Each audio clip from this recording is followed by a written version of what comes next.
Now we'll walk through the systematic troubleshooting process for the P06DD code, starting with oil system inspection and moving through diagnostic testing to the final reset procedure. The first step is a thorough oil system inspection. Check the oil level using the dipstick, examine the oil quality for contamination or degradation, and verify the viscosity matches manufacturer specifications. Next, perform live data analysis using a professional scan tool.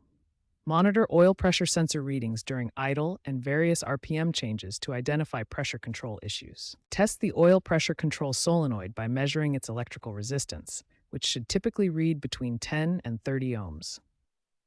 Also check the solenoid's response time to control signals. Evaluate the variable oil pump's performance across different RPM ranges. The pump should maintain proper pressure control throughout the engine's operating range. Repair costs vary depending on the component that needs replacement. An oil pressure sensor replacement typically costs $150 to $400, while a variable oil pump replacement can range from $800 to $1,500. To properly reset the P06DD code, first complete all necessary repairs. Then clear the codes using a professional scan tool, perform the manufacturer-specific drive cycle, and verify the code doesn't return after driving 100 or more miles.